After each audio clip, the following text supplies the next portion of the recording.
Kumusta na po kayong lahat dyan? Ngayon po ay magluluto tayo ng chicken adobo.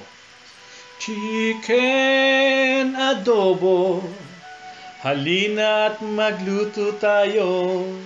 Alright, ito po ang ating mga ingredients. Meron po tayong 1.5 pounds of chicken drumstick.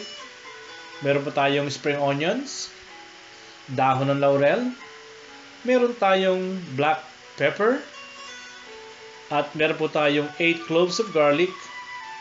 Meron din po tayong soy sauce, vinegar, and some scallions. Umpisahan na po natin ang ating pagluluto. Unang-una, pipit-pitin po natin itong ating bawang. Mga 8 cloves of garlic po. Tama na po yon. At haluan po natin ito ng suka, ng toyo, black pepper, at saka po ng tubig. Tandaan nyo po, yung pong quantity ng toyo, ng suka at ng tubig, pare-pareho po yung tig-isang 1 cup. Walang bawas, walang kulang. Ayan, budburan na po natin ng paminta. At gumamit po tayo ngayon ng isang malalim na kawali or kasirola. Dito po ay ilalagay natin ang ating 1.5 pounds of chicken drumstick. Drumstick po yung ating ginamit. At ibuhos na po natin yung pinagsama-sama natin mga ingredients kanina. Yung suka, yung toyo, tubig, garlic, at saka yung paminta. Ayan. At sa medium po na apoy, medium heat, isasalang na po yun natin itong ating kawali. At siguruhin po natin na ang apoy ay nasa katamtamang lakas lang po para maganda po yung paglambot ng ating adobo. Ayan, pakukulaan po natin ng pakukulaan itong ating manok. At pwede po natin itong takpan at pakuluan po sa mahinang apoy lamang.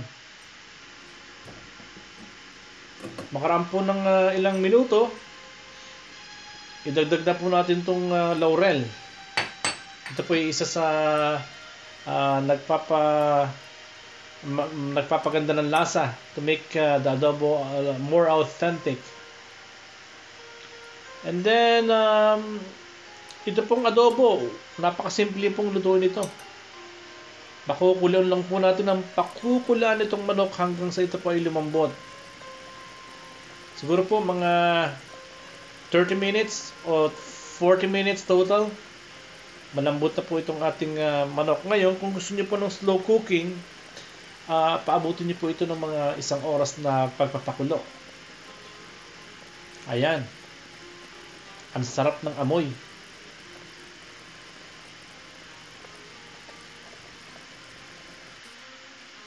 Ayan. Ito na po ang ating finished product. Ito na po ang ating adobo. Matapos po lumambot ng ating chicken, ilagay lang po natin sa isang magandang serving bowl or plate. At lagyan po natin budburan po natin ng onions at saka po ng scallions o yung pong spring onions. At yun na po. Oh my God! Ito na po ang ating special recipe for today, ang chicken adobo. Halina at menga na tayo.